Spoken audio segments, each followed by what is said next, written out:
Bismillahirrahmanirrahim. Assalamualaikum warahmatullahi wabarakatuh. Selamat siang rekan-rekan semua. Sebelumnya saya ingin mengucapkan terima kasih kepada rekan-rekan semua dan ibu-ibu dosen yang telah menyempatkan waktu dan kesempatannya untuk menonton video presentasi dari kelompok kami. Baik, sebelumnya perkenalkan, saya Dilan Dersifa dan rekan saya Tasiti Harimau. Saya sendiri sebagai moderator dan pemateri pertama dan rekan saya Siti Lembati Sabia sebagai pemateri kedua. Baik, pada kesempatan kali ini kami akan membahas terkait materi prinsip dan teori psikoanalisis 1. Untuk slide selanjutnya, boleh Teh Siti?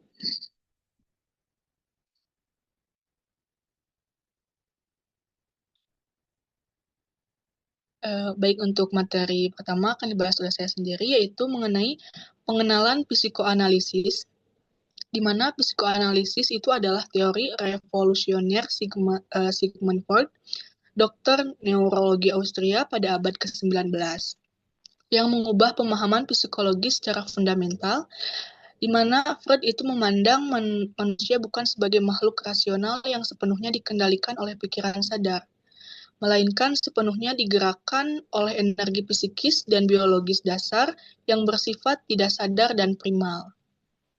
Ini seperti mesin uap bawah tanah yang mendorong segala gerakan permukaan. Dorongan insting yang kuat itu seringkali bertentangan dengan norma sosial. Untuk dua pilar utama, pendekatan psikoanalisis ini saling melengkapi untuk menjelaskan seluruh dinamika jiwa manusia. Yang pertama yaitu pendekatan dinamika, di mana ini fokus pada kekuatan penggerak internal yang disebut drive atau insting, yaitu dua insting dasar primal, eros dan thanatos, yang akan kita bedah secara mendalam nanti. Pendekatan ini menjelaskan fenomena irasional seseorang tiba-tiba marah tanpa alasan logis, atau mengapa keputusan besar seperti memilih pasangan itu sering terasa tak terkendali. Drivers ini seperti arus listrik bawah sadar yang memicu reaksi otomatis. Yang kedua yaitu pendekatan perkembangan, di mana pendekatan perkembangan ini lebih ke melacak evolusi kesadaran dan kepribadian melalui serangkaian fase kehidupan dari kita bayi sampai dewasa. Setiap fase melibatkan migrasi energi libido ke zona erogen berbeda, dan fiksasi atau keterjebakan di salah satu fase dapat menghancurkan kepribadian dewasa. Misalnya, trauma toilet training di usia 2 tahun itu bisa menghasilkan obsesi kompulsif seumur hidup. Jadi prinsip inti psikoanalisa adalah 90% perilaku manusia itu berasal dari unconscious atau tidak sadar, berdasarkan model topografi Gunung Es Freud. Jadi secara konkret mungkin keputusan karir yang gagal, pilihan pasangan yang toksik, bahkan ledakan amarah siswa di sekolah, semuanya itu bukan murni dari pikiran sadar yang logis, melainkan ledakan energi bawah sadar yang terakumulasi dari trauma masa kecil atau konflik insting. Mungkin untuk fenomena seperti Freudian slip, salah ucap yang ungkap rahasia tersembunyi, dan interpretasi mimpi itu sebagai royal road untuk unconscious. Jadi untuk kita sebagai konselor di sekolah, kita sering menghadapi siswa dengan masalah perilaku kompleks seperti bullying kronis, ekstrim, kemudian putus asa belajar atau kecemasan ujian ekstrim. Melalui psikoanalisa memberikan lensa tajam untuk mendeteksi akar unconscious tersebut, seperti trauma masa kecil yang direpresi atau konflik insting yang tak terselesaikan. Tanpa pendekatan ini, itu tidak akan bisa menyembuhkan gejala permukaan. Contohnya, dengan kita menghukum siswa nakal. Hal tersebut bukan kuratif yang menyentuh akar masalah. Jadi, siswa agresif yang tampak nakal sebenarnya sedang mengalami thanatos yang melindungi Eros terluka dari bullying masa kecil, dan konselor itu harus gali lapisan itu untuk transformasi agar lebih baik. Baik, untuk slide selanjutnya, Teh Siti. Baik, untuk pembahasan selanjutnya yaitu mengenai pendekatan dinamika, di mana ada 2 insting dasar juga. Mengenai pendekatan dinamika dalam psikoanalisis itu memandang evolusi masyarakat manusia dari bentuk sederhana primitif menuju struktur kompleks modern sebagai hasil dorongan 2 insting dasar primal yang saling bertarung secara konstan di alam bawah sadar. Insting ini bukan sekadar dorongan sederhana, melainkan energi hidrolik psikis yang membentuk seluruh sejarah peradaban. Yang pertama yaitu eros atau insting kehidupan, yang pertama kali dirumuskan Freud pada 1905 sebagai libido dan diperluas pada 1920. Ini adalah sumber energi utama untuk kelangsungan hidup individu dan spesies secara keseluruhan. Eros itu mendorong pencarian kesenangan biologis esensial, seperti makan untuk nutrisi, minum untuk hidrasi, tidur untuk restorasi, dan seks itu puncaknya untuk reproduksi dan ikatan emosional. Lebih dalam lagi, Eros itu menciptakan ikatan cinta antar manusia, seperti kreativitas seni, inovasi teknologi, dan fondasi peradaban. Segala yang menyatukan dan membangun masyarakat. Jadi tanpa Eros ini, tidak ada reproduksi spesies, tidak ada keluarga, dan tidak ada kemajuan sosial. Ia seperti api kehidupan yang menyala abadi.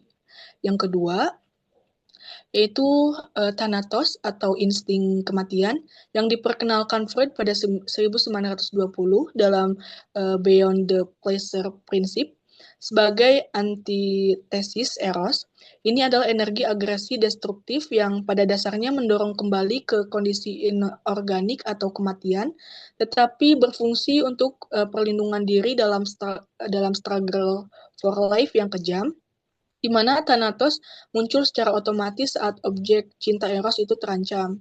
Misalnya ketika makanan dicuri itu memicu agresi rebut, atau rival asrama itu memicu kemarahan protektif.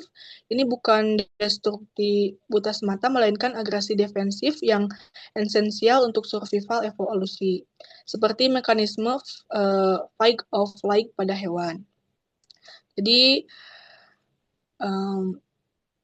untuk implikasi langsung untuk BK, jika kita menemukan klien yang mengalami depresi kronis, itu tanda Eros melemah dan tak mampu bain energi hidup, sementara siswa hiperagresif menunjukkan Thanatos overdrive yang tak terkendali. Jadi tugas konselor adalah menyeimbangkan keduanya melalui terapi yang mengenal dinamika ini. Misalnya mengarahkan agresi ke aktivitas positif seperti bela diri. Baik, untuk slide selanjutnya, Teh Siti.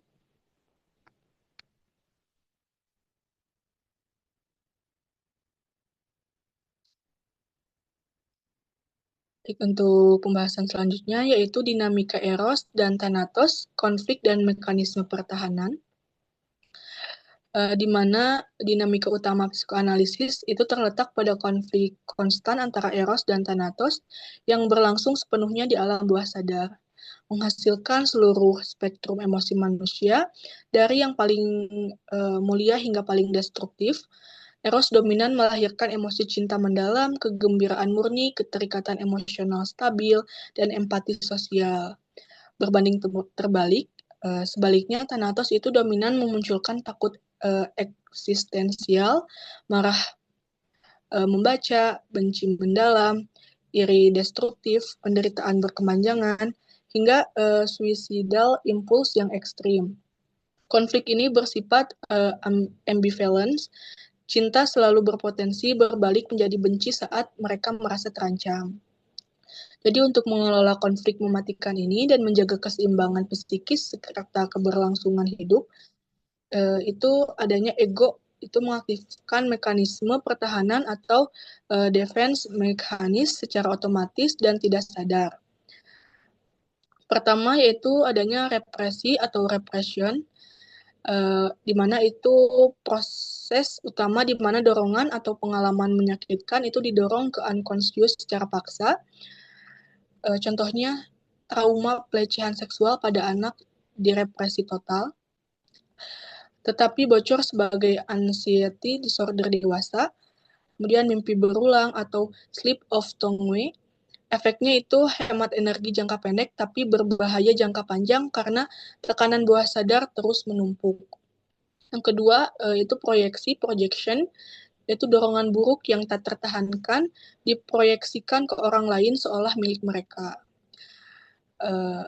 Contohnya guru yang marah pada pasangan pribadi memproyeksikannya ke siswa nakal, menyebut mereka penjahat. Padahal itu cerminan amarah internalnya sendiri yang tidak sadar dilampiaskan kepada siswa. Yang ketiga, rasionalisasi atau rationalization itu menciptakan alasan logis palsu untuk membenarkan perilaku yang tak bisa diterima. Untuk contohnya, misalnya siswa yang gagal ujian merasionalisasi ujiannya tidak adil dan guru diskriminatif untuk hindari menghadapi kenyataan bahwa memang dirinya itu kurang belajar atau adanya rasa rendah diri. Jadi denial atau penyangkalan menyangkal realitas menyakitkan seperti kanker saya pasti salah diagnosis. Dan sublimasi channel agresif Thanatos ke bentuk sosial diterima seperti seni, olahraga, atau karir. Ini mekanisme mature yang paling positif untuk BK. Dampak jangka panjang jika mekanisme ini gagal atau overuse, neurosis konflik internal atau psikosis, kehilangan realitas. Kemudian strategi BK yang bisa dilaksanakan, kita bisa ajak klien itu sadari mekanisme ini melalui dialog terbuka bertahap, kemudian free association, dan interpretasi transferensi untuk transformasi permanen. Baik, untuk slide selanjutnya, Teh Siti. Baik, untuk pembahasan selanjutnya yaitu proses psikis, di mana ini itu adalah medan pertempuran internal. Jadi proses psikis ini merupakan medan pertempuran konstan dan tak terlihat di alam bawah sadar antara dorongan mencintai dari Eros dan dorongan merusak dari Thanatos yang membentuk dinamika sehari-hari jiwa manusia. Mungkin untuk skenario pertama, ketika manusia itu mencintai suatu objek seperti pasangan, makanan favorit, atau rasa aman keluarga, Eros itu langsung aktif dengan penuh kekuatan menciptakan gelombang kesenangan, ikatan emosional, dan kepuasan biologis yang mendalam. Saat objek cinta itu terancam, misalnya pemicu merebut makanan atau rival mengancam hubungan asmara, Thanatos bangkit secara instan melalui agresi defensif, respon serang balik untuk rebut kembali, atau lari untuk bertahan hidup. Jadi paradoks kunci dari agresi ini adalah bahwa ia bukanlah hal negatif mutlak seperti yang sering disalahpahami. Agresi merupakan bagian esensial dan struggle for life evolusi, melindungi diri, kompetensi sumber daya, dan adaptasi lingkungan, mirip mekanisme fight or flight yang dibahas Darwin. Namun jika tidak terkendali atau salah arah, konsekuensinya dahsyat, self-destructive behavior seperti depresi autoinflict, kecanduan zat Thanatos diarahkan ke diri sendiri, atau eksternal seperti kekerasan interpersonal, bullying sekolah, hingga perang skala besar. Thanatos diarahkan ke orang lain. Jadi untuk kedalaman psikopatologi, Freud itu menghubungkan langsung dengan kasus klinisnya seperti histeria, di mana gejala fisik seperti kelumpuhan anggota tubuh muncul dari konflik psikis yang tak terselesaikan.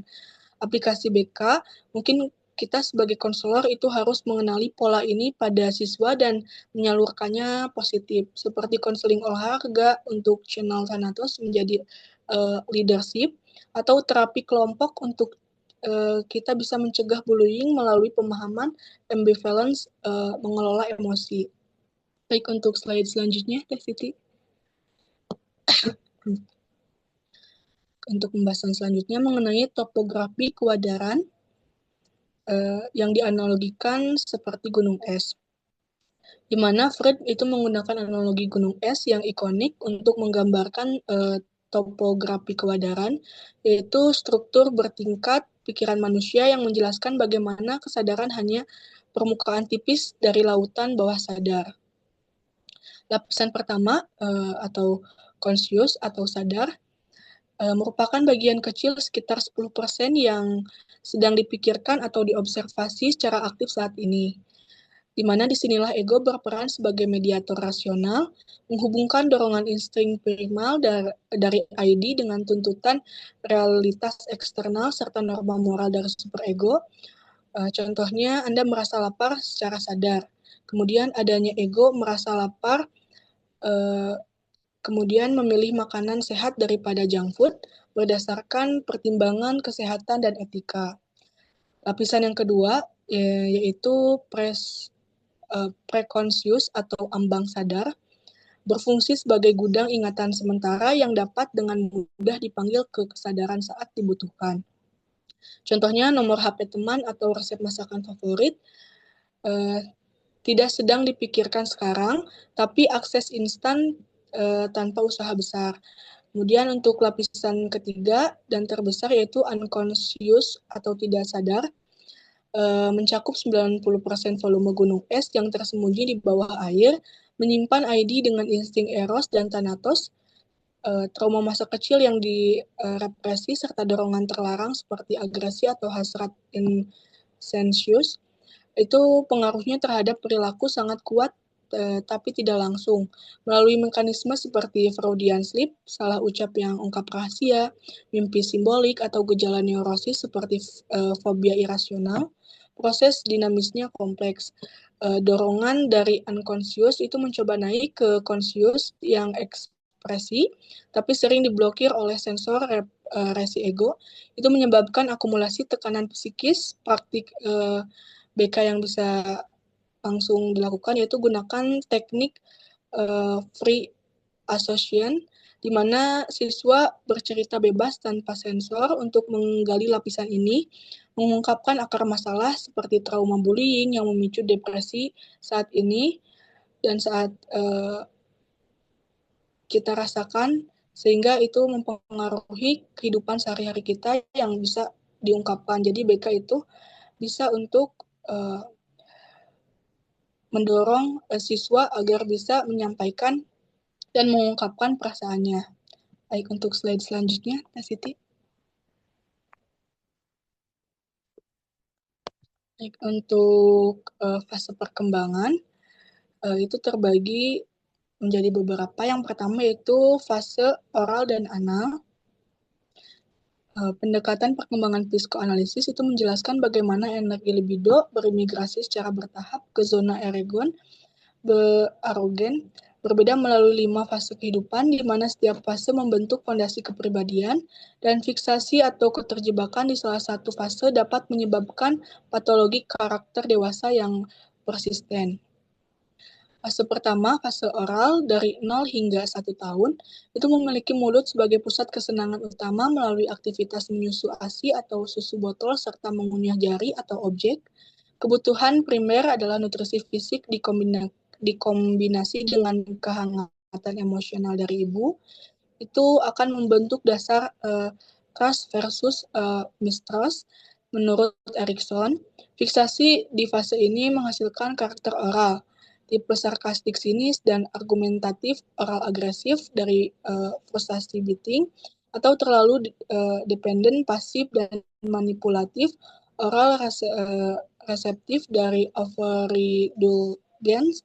Contohnya dewasa yang kecanduan judi atau alkohol itu seringkali berakar dari fiksasi oral, di mana mulut itu menjadi simbol kesenangan tak terkendali. Fase yang kedua yaitu fase anal, dari usia 2 hingga 3 tahun, itu berpusat pada kepusatan terkait pengendalian buang air besar melalui toilet training yang intens. Konflik utama adalah antara dorongan anak untuk ekspresi bebas versus tuntutan orang tua untuk kontrol. Dia seringkali memicu rasa malu atau kemarahan. Pertama, fiksasi anal retentif itu menghasilkan kepribadian obsesif, pelit dengan uang atau waktu, terlalu teratur, dan perfeksionis. Sementara anal eksklusif justru berantakan, impulsif, dan kurang kontrol diri. Contohnya siswa dengan OCD mencuci tangan berulang kali atau terlalu kaku dalam tugas sekolah kemungkinan itu mengalami fiksasi anal retentif dari toilet training traumatis. Dari masa kecilnya yang bisa terus-menerus hingga mereka dewasa. Jadi bisa jadi permanen kalau tidak bisa uh, dibicarakan. Baik, untuk slide selanjutnya yaitu fase palik dan latensi, di mana fase ketiga yaitu fase palik dari umur 4 hingga 6 tahun ditandai penemuan organ genital dan masturbasi awal, memunculkan kompleks Edipal sebagai puncak drama psikoseksual pada laki-laki. Kemudian Oedipus kompleks melibatkan cinta inkonsius intens ke ibu sebagai objek eros utama, disertai rivalitas benci ke ayah sebagai simbol Thanatos. Ini memicu adanya castration anxiety atau ketakutan hukuman potong penis yang diselesaikan melalui identifikasi dengan ayah dan kelahiran superego sebagai konsensus moral internal. Pada perempuan, elektra kompleks ditandai penis envy, iri terhadap uh, cinta ke ayah atau rivalitas dengan ibu diselesaikan melalui identifikasi dengan masalah identitas gender, promiskuitas dewasa, atau perilaku seksual define. Mungkin contohnya remaja dengan kebingungan gender atau hubungan toksik seringkali merasa unresolved balik isu. Kemudian untuk slide selanjutnya, yaitu fase uh, latensi dari 6 hingga 12 tahun merupakan periode istirahat di mana energi seksual itu direpresi kuat oleh superego yang baru terbentuk, memungkinkan fokus pada sosialisasi, pembelajaran akademik, olahraga tim, dan pengembangan hobi non-seksual. Tujuan utamanya adalah membangun skill relasi same-sex dan kompetensi sosial. Jadi fiksasi di latensi dapat menghambat perkembangan relasi sosial dan seksualitas sehat dewasa. Itu menghasilkan individu asosial atau inhibisi emosional. Contohnya anak SD yang sangat pendiam dan anti bermain kelompok itu menandakan latensi stuck, memerlukan intervensi dorongan partisipasi ekstrakurikuler. Baik, untuk slide selanjutnya, Teh Siti. Baik, untuk yang itu yaitu fase general, yaitu umur 12 tahun ke atas, di mana libido itu terintegrasi untuk membentuk hubungan kemandirian dan kemampuan mencintai yang seimbang. Jadi keberhasilan fase ini itu dapat menghasilkan kepribadian dewasa yang mandiri, kreatif, dan memiliki empiris tinggi, fiksasi menghasilkan individu egois, kemudian narsistik, atau mengalami kesulitan informasi. Setiap fase itu menentukan fondasi kepribadian melalui sukses atau finansial libido. Baik, untuk slide selanjutnya mungkin akan disampaikan oleh rekan saya, Teh Siti Halimati Sandia. Waktu dan tempat saya persilahkan.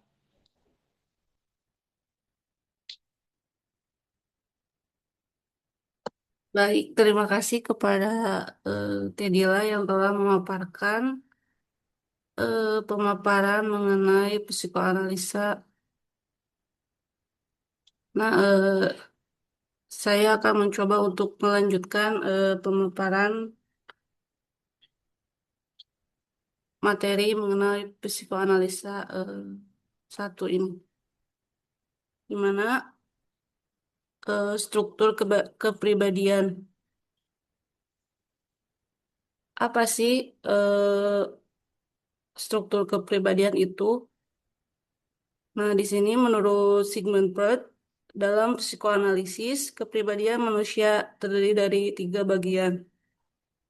Yang pertama yaitu id atau keinginan, di mana reservoir insting, dasar eros dan thanatos yang beroperasi berdasarkan pleasure, percival, sepenuhnya unconscious dan mencari kepuasan instan yang bersifat itu insting, kemudian spontan dan ingin cepat puas. Itu adalah id atau keinginan. Misalnya, aku lapar dan aku harus makan sekarang. Itu adalah contoh dari id. Kemudian ada juga ego. Ego atau penengah, di mana mediator antara id dan realitas yang menggunakan reality prinsip untuk menyeimbangkan dorongan internal dengan tuntutan eksternal sebagian besar konsius yang bersifat ego itu lebih rasional dan lebih realistis. Seperti contohnya tunggu, makan nanti saja setelah kelas selesai. Jadi ketika si ini ingin makan, terasa lapar, otomatis dia itu ingin langsung makan. Namun ketika ego atau penengah dan keadaannya itu sedang ada kelas, mungkin ego bisa memilih jalan tengah atau menunggu makan ketika kelas itu selesai. Kemudian yang ketiga itu ada superego. Superego atau moral, di mana internalisasi nilai orang tua dan masyarakat yang berfungsi sebagai konsensus moral, mengawasi ego melalui rasa bersalah dan ideal diri, di mana yang memiliki sifat superego itu yakni nilai, norma, dan hati nurani. Sebagai contoh, jangan ambil makanan orang lain, itu tidak benar. Jadi meskipun si Id ini ingin makan dan makannya itu milik orang lain, super ego itu bisa berpikir secara norma atau memikirkan hal-hal untuk kedepannya. Jadi jika makanan itu milik orang lain, itu tidak baik. Itu tidak baik untuk dimakan.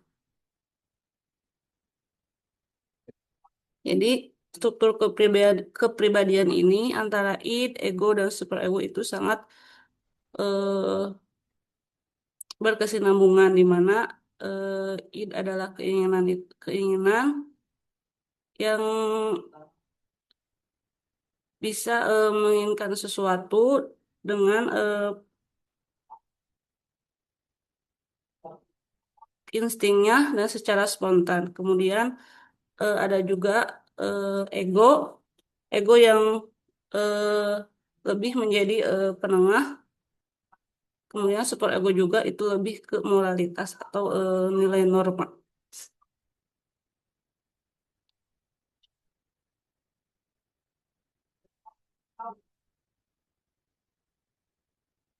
Nah, kita akan memasuki materi mengenai implikasi bimbingan dan konseling, di mana psikoanalisis dalam BK bertujuan membawa konflik unconscious ke permukaan kesadaran melalui teknik free association, analisis mimpi, dan transference analysis. Nah, di mana pendekatan ini itu sangat efektif untuk mengungkapkan akar masalah perilaku siswa yang berasal dari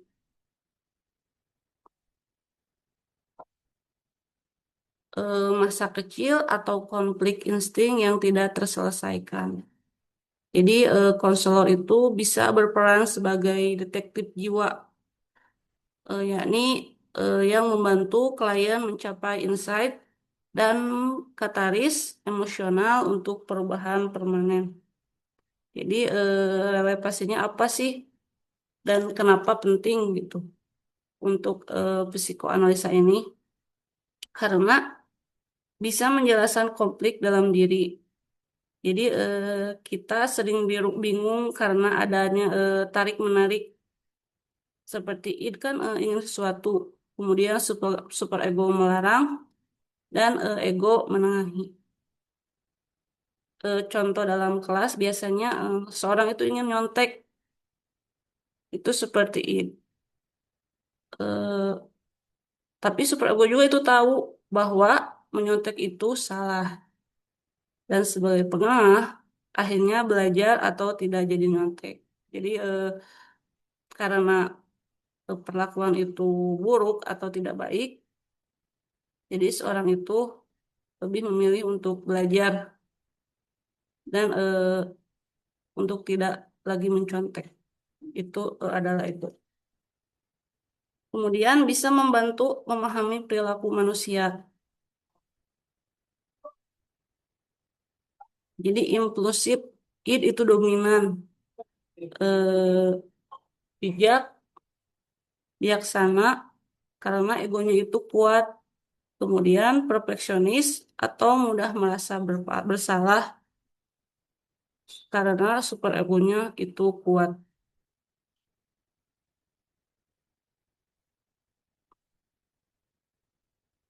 Dan ini juga bisa digunakan dalam psikologi dan konseling, di mana konsep ini bisa membantu seorang konselor memahami masalah emosi. Kemudian mereka juga bisa menggali konflik batin dari seorang konseling.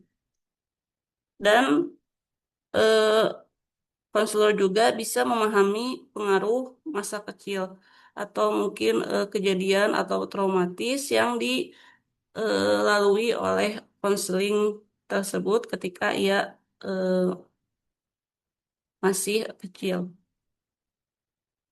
Kemudian bisa ini psikoanalisis ini bisa terlihat dalam kehidupan sehari-hari seperti contoh nyata ketika diet melakukan diet dan ternyata itu gagal dan itu menang. Kemudian menabung menabung dan pada akhirnya ego itu bekerja. Dan jika merasa bersalah, super ego itu lebih aktif.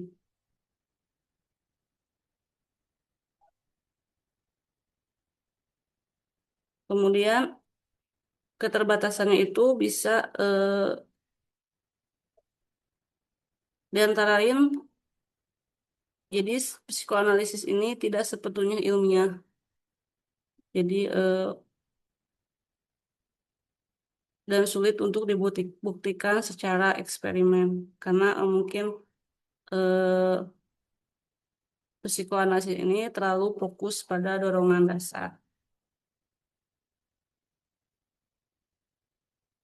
Jadi ketika struktur kepribadian masih relevan, karena itu dapat membantu memahami konflik batin, kemudian juga bisa menjelaskan perilaku sehari-hari kita, dan tentunya sangat berguna dalam konseling dan refleksi diri. Nah, apa sih aplikasi BK dari perpasennya? Di mana pastoral di sini, konseling untuk siswa selalu terlalu dependen atau agresif verbal dan pada akhirnya fokus pemberian batasan kasih sayang yang seimbang. Ada juga dari anak, yakni intervensi untuk siswa obsesif atau tidak disiplin yang mungkin akan melibatkan latih kontrol diri melalui reinforcement positif toilet training masa kecil. Jadi ketika mereka melakukan atau melewati fase-fase dan di mana fase tersebut eh, tidak dilalui, mungkin saja ketika mereka dewasa ada eh, fase yang tidak tidak komplit yang mengakibatkan perbedaan dari perkembangan tiap manusia.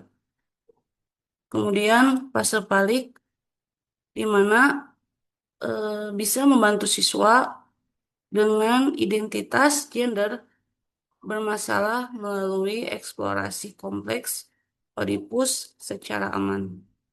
Jadi ketika di mana fase balik ini eh, konseling atau siswa itu bisa membedakan identitas dirinya atau gendernya dengan memberitahu apa atau memberikan pengertian bahwa gender siswa tersebut itu sudah jelas dan tidak bisa berseberangan, maksudnya eh, cinta atau kasih sayangnya itu eh, gender yang sama. Jadi pada fase ini mungkin siswa tersebut harus lebih tegas terhadap gender yang mereka miliki. Kemudian ada juga fase gential, di mana dorongan perkembangan relasi sehat untuk remaja dengan masalah pacaran yang destruktif. Di sini lebih jelas karena dengan fase gential itu mereka itu lebih tahu eh, perkembangannya atau relasi yang sehat itu bagaimana untuk melalui fase gential tersebut supaya di kehidupan selanjutnya atau di fase selanjutnya itu mereka merasa benar terhadap arah eh, gender atau percintaannya. Nah, di sini saya juga akan memaparkan mengenai saran praktis untuk PK. Jadi ketika seorang bimbingan konseling itu bisa memberikan konseling terhadap siswanya. Jadi tidak tidak hanya kepada guru BK saja, namun bisa juga kepada orang tua dan guru, di mana eh, kita bisa memahami kebutuhan psikis setiap fase perkembangan anak,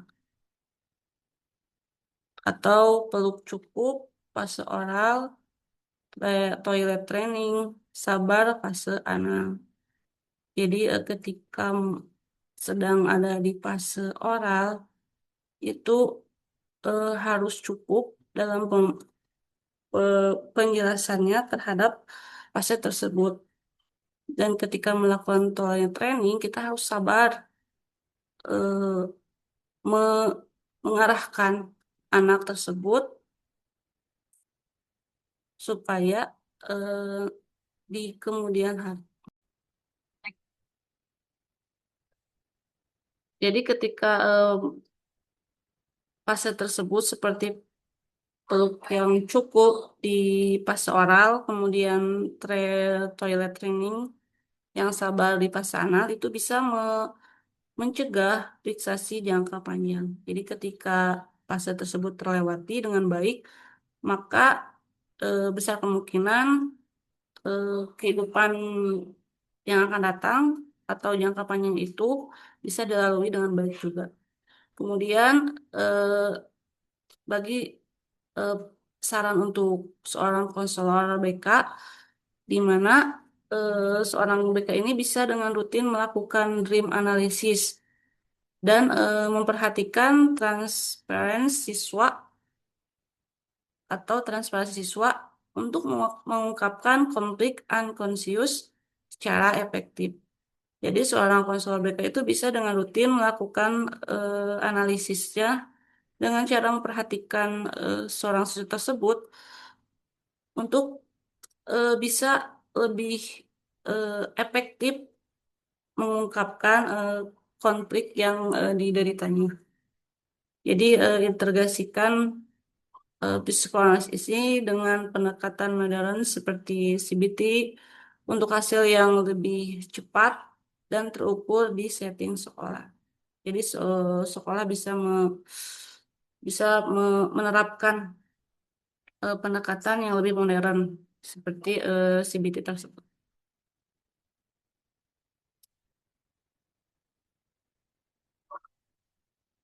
Nah, sekarang kita sudah berada di penghujung eh, pemaparan.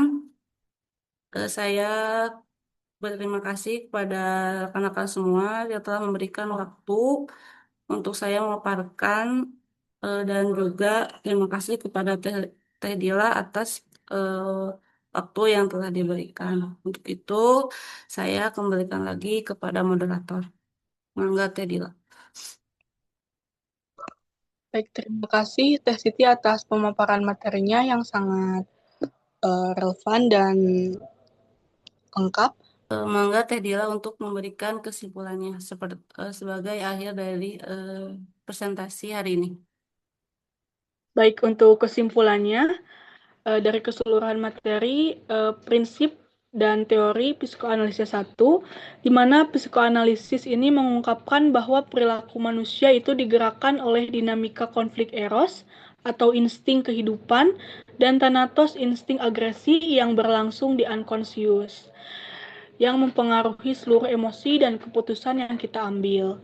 Fase perkembangan psikoseksual masa kecil itu membentuk struktur kepribadian seperti ID, ego, dan superego yang menjadi fondasi karakter dewasa.